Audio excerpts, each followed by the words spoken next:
आज वाल्मीकि जी के महाराज के आश्रम में पधारे मेरे प्रभु।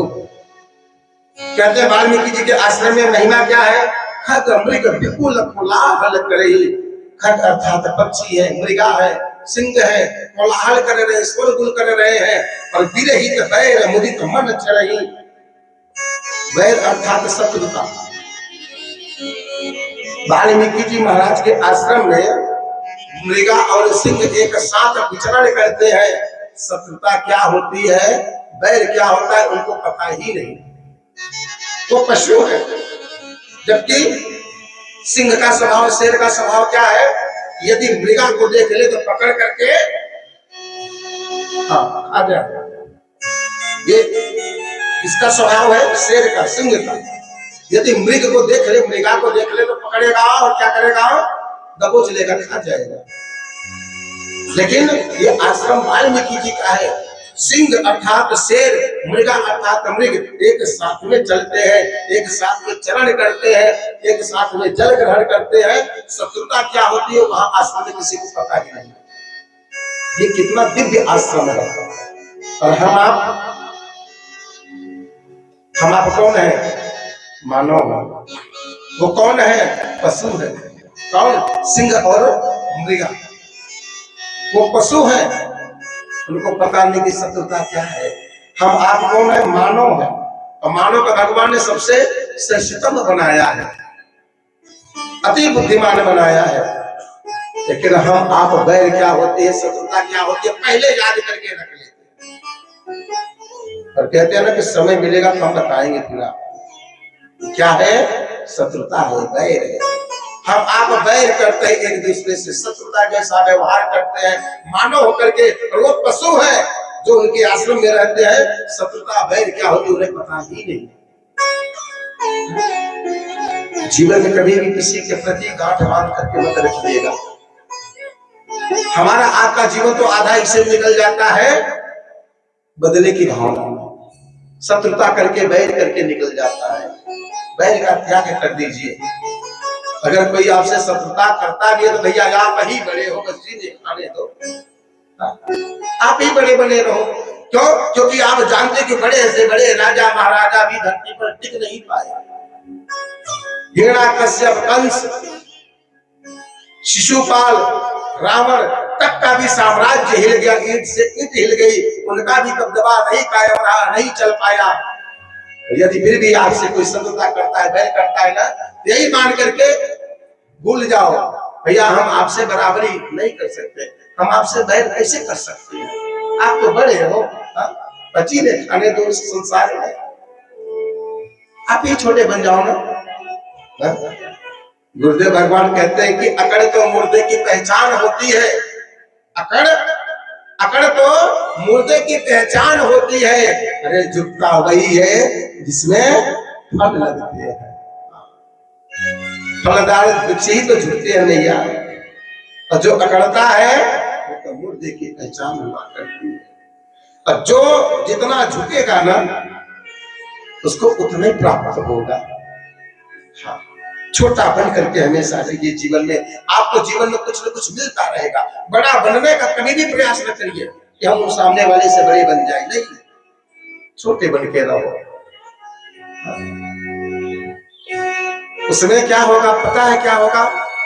मर्यादा भी बनी रहेगी, स्वाभिमान भी बना रहेगा। और बुद्धिमान व्यक्ति देखेगा तो यही सोचेगा, यही एक सच्चे बुद्धिमान प्राणी का काम है, धर्म है क्या, कि जो योग्य होता है वही झुकना जानता है। हम आप छोटे बन करके जीवन में जितना पा जाएंगे ना, उतना बड़े करके, उतना बड़े बन करके कुछ नहीं हासिल कर पाएंगे। छोटे बने रहो, कभी भी अभिमान नहीं आएगा। छोटे बने रहेंगे, स्वाभिमान से जीवन चलता रहेगा। आज यहाँ पर मेरे प्रभु पधारे वाल्मीकि जी महाराज। ये बोले प्रभु भाई क्या कर रहे हो?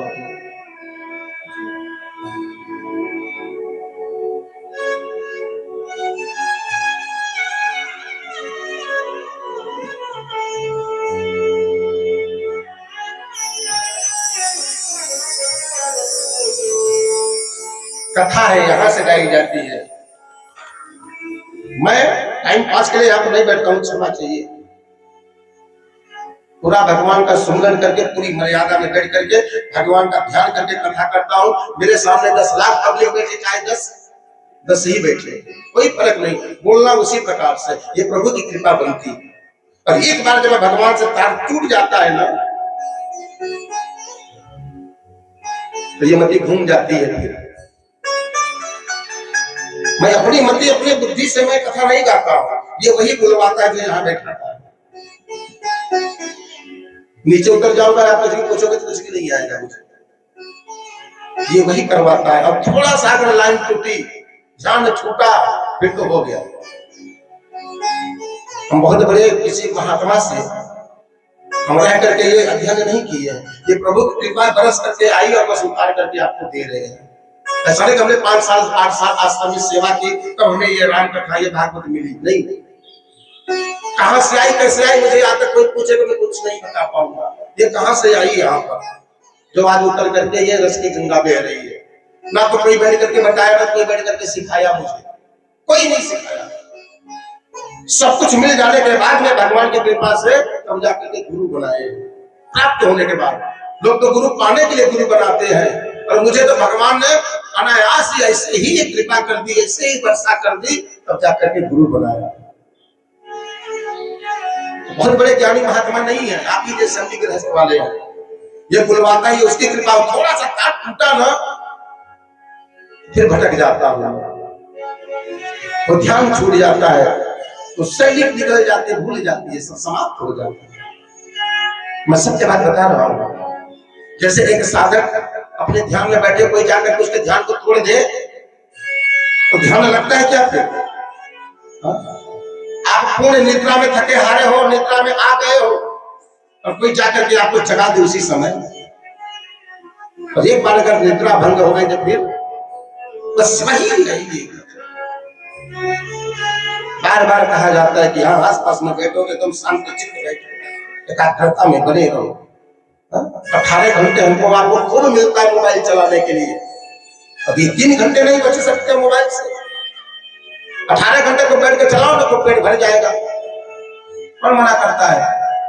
चलाओ 18 घंटे मोबाइल, मत सो मत खाओ, मोबाइल ही देखते रहो। लेकिन 3 घंटे की कथा में तो उसका मर्यादा में बैठ करके बैठे, निवेदन है, दोबारा नहीं होना चाहिए।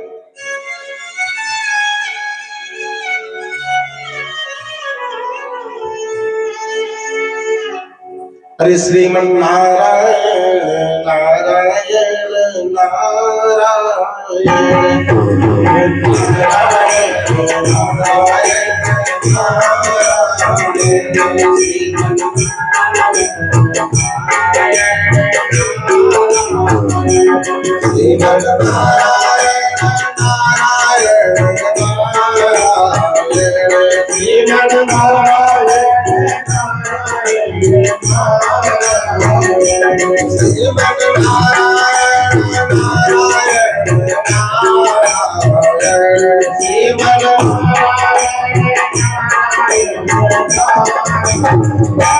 भजमन नारायण नारायण भजमन नारायण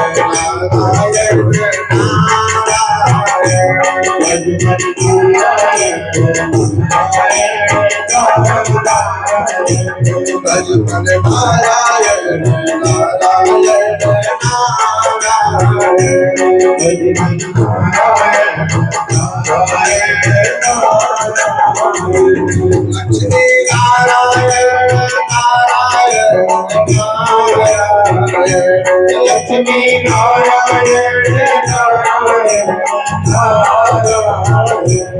लक्ष्मी नारायण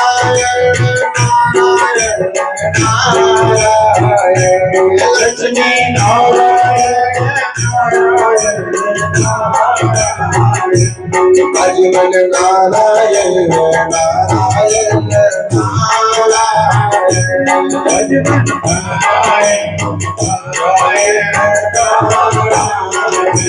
श्रीमन नारायण नारायण श्रीमन नारायण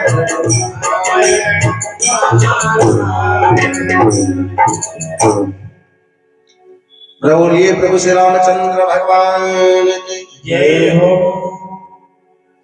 श्री भरत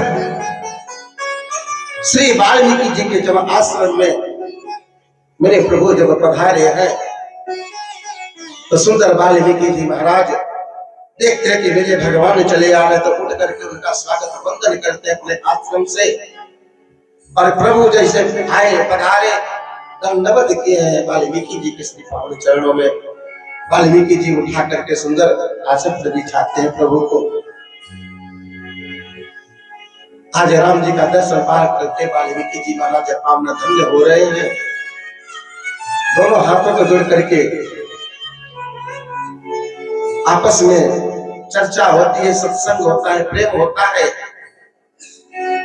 वाल्मीकि जी महाराज राम जी से केवल एक ही प्रश्न करते हैं।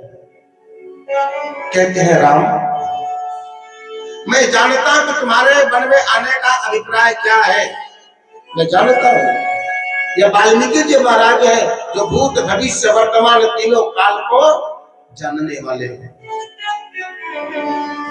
आज राम जी को सन्मुख पाए हैं तो वाल्मीकि जी महाराज कहते हैं राम, मैं जानता हूं कि तुम्हारे वन में आने का अभिप्राय है क्या, लेकिन मैं तुम्हारे मुख से सुनना चाहता हूं।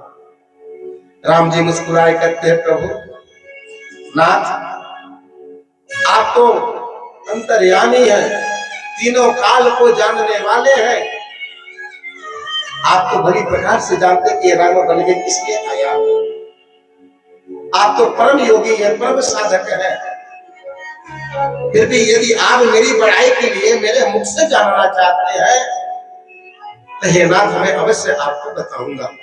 राम जी कहते हैं प्रभु, पहला उद्देश्य मेरा छोटा भैया भरत अयोध्या का राजा बन जाए, इसलिए राम अयोध्या को छोड़ करके वन में आया है, ये राम जी कहते हैं। और दूसरी बात क्या है, राम जी कहते हैं प्रभु आप जैसे ऋषि संत मुनि महात्माओं का इस राम जी को दर्शन मिल जाएगा, इसलिए राम आप सबका दर्शन पाने की लालसा में ये वन में आया। कितना सुंदर राम जी ने उत्तर दिया है। हम आप होते तो क्या कहते, अगर कोई पूछता वन में क्या कहते, अरे क्या बताएं गुरुजी, घर से माई बाप ने बाहर निकाल दिया है, बन बन भटक रहे हैं, हमारा तो कहीं कोई ठिकाने नहीं है। एक होती है दशा, एक होती है दुर्दशा। तो हम अपने जीवन की दशा नहीं बताते, हम क्या बताते हैं, सामने वाले को कोई दुर्दशा, ऐसा ऐसा मेरे साथ होगा। अब हम तो न घर के रहे न घाट के रहे, हम आप क्या करते, प्रभाव सामने वाले के ऊपर डालने के लिए अपनी व्यवस्था, अपनी लाचारी सुनाते, लाचारी सुनाते। लेकिन ये राम जी की मर्यादा है। कितना सुंदर राम जी ने उत्तर दिया। परम प्रसन्न भय वाल्मीकि जी महाराज कहते हैं धन्य हो राम, धन्य है तुम्हारी पराकाष्ठा। रात्रि होती है, कंद मूल फल प्रसाद भोज होता है, फिर विश्राम होता है, और प्रातः काल यहाँ से मेरे प्रभु अभी विदा भय है। चलते चलते भगवान राम जी एक ही प्रश्न करते हैं, नाथ कृपा करके मुझे बताए कि मैं ऐसे कौन से स्थान में निवास करूं जहां पर मेरे निवास करने से किसी भी प्राणी को किसी भी प्रकार का कष्ट न पहुंचे, पीड़ा न हो, वो मुझे स्थान प्रदान करे। वाल्मीकि जी महाराज मुस्कुराए कहते हैं राम, ये ऐसी बातें तुम कह रहे हो राम, ऐसी बातें तुम कह रहे हो राम कि वह स्थान मैं बताऊं जहां पर मेरे रहने से किसी भी प्रकार को किसी भी प्राणी को कष्ट न पहुंचे। राम एक बात तुम मुझे बताओ, तुम कहां नहीं हो जहां पर मैं तुम्हें स्थान बताऊं। ये राम तुम कहां नहीं हो, तुम तो जल में थल में अचल पूरे संपूर्ण ब्रह्मांड में मुझे दिखाई देते हो। ऐसा कोई कोना, ऐसा कोई स्थान नहीं शेष है जहां पर हे राम तुम नहीं हो। मैं तुम्हें कौन सा स्थान बताऊं रहने के लिए।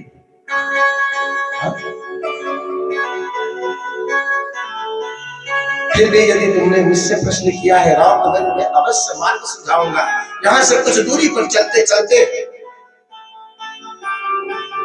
पावन सुंदर धाम चित्रकूट है, वहां पर आप कुटिया बना करके राम, जब तक आपकी इच्छा हो तब तक आप वहां पर निवास करो। वाल्मीकि जी महाराज ने चित्रकूट स्थान बताया। मेरे राम जी प्रणाम करते हुए अब विदा भय है, चित्रकूट धाम के लिए आए पधारे। सुंदर यहाँ पर लक्ष्मण भैया ने पावन चित्रकूट में कुटिया का निर्माण किए हैं, और कुटिया का निर्माण करने के पश्चात आज मेरे सीता जी प्रभु राम जी उस कुटिया में निवास करते हैं। आप जानते हैं भगवान को कितने वर्ष का वनवास हुआ था? हाँ दादी भैया, 14 वर्ष का वनवास हुआ था। सबका मन इधर उधर भटक रहा, लेकिन दादी भैया सुन रही है। 14 वर्ष का वनवास हुआ था, और 14 वर्ष के वनवास में मेरे प्रभु राम जी, आप जानते हैं कि चित्रकूट में कितने वर्ष व्यतीत किए? 12 वर्ष तक चित्रकूट धाम में ही रुके रह गए। 14 वर्ष की वनवास की अवधि के बीच मध्य 12 वर्ष तक मेरे भगवान ने चित्रकूट पावन धाम में ही रुके रह गए। वहां के कोल भीलों को ज्ञान दिया, सतमार्ग पर लाए, बड़े बड़े ऋषि संत मुनि महात्माओं का प्रभु ने दर्शन पान किया, और 12 वर्ष तक चित्रकूट में रुके रह गए। कहते हैं कि चित्रकूट परम धाम जहां बसे सिया राम। हाँ भाई, ये वो पावन चित्रकूट धाम है जहां पर गुरुदेव पद्म विभूषण से श्री सम्मानित श्री रामानंदाचार्य श्री राम भद्राचार्य जी महाराज, जो गुरुदेव भगवान है, उनका वहां पर पावन स्थान है, दिव्य स्थान है। चित्रकूट में मेरे प्रभु 12 वर्ष तक वन व्यतीत किए हैं। आज मेरे राम जी सुंदर शिला पर विराजमान होकर के, और आज अयोध्या को याद कर रहे हैं, अयोध्या की माटी को याद कर रहे हैं, अयोध्या के नगर पुरवासियों को याद करते हैं। और अकेले में विकल होकर के ना मेरे राम जी खूब रुदन करते हैं। माताएं याद आती है, पिताश्री याद आते हैं, भाई बंधु सखा मित्र नगर पुरवासी सब याद आते हैं। और राम जी विकल होकर के आज बहुत रुदन करते हैं। मानस में बाबा गोस्वामी जी लिखते हैं कि जब जब राम अवध सुध करही, जब जब राम अवध सुध करही, जब जब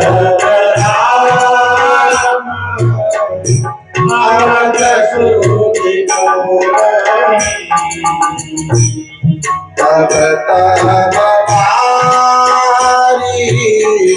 विलोचन भरी, तब तब भारी विलोचन भरी, जब जब राम अवध सुध करही, जब जब राम अवध सुध करही, तब तब भारी विलोचन भरी, तब तब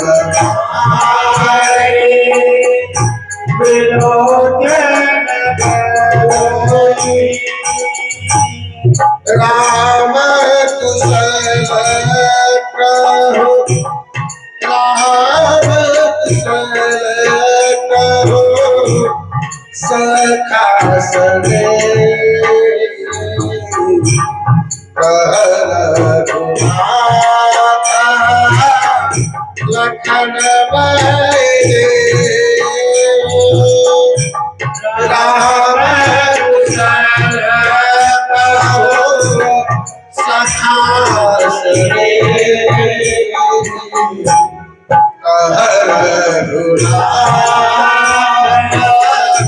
लखन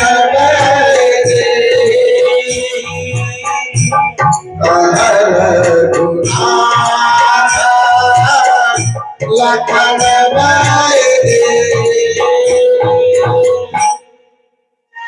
जब जब राम अवध सुधि करही तब तब आंखों से बारी विलोचन भरही। जब जब मेरे प्रभु छुप छुप के अयोध्या को याद करते हैं, फूट फूट के मेरे राम जी बहुत रुदन करते हैं। बड़ी यात्रा में आए हैं, पिताश्री की क्या दशा भई होगी, माताएं कैसी होंगी। मेरे मेरे प्रिय भरत को सूचना मिलेगी तो मेरा प्रिय भरत किस हाल में होगा, शत्रुघ्न के ऊपर क्या बीतती होगी, नगर पुरवासी किस हाल में होंगे। यह सब याद कर करके आज राम जी विकल्प होकर के बहुत रुदन करते हैं, बहुत रुदन करते हैं।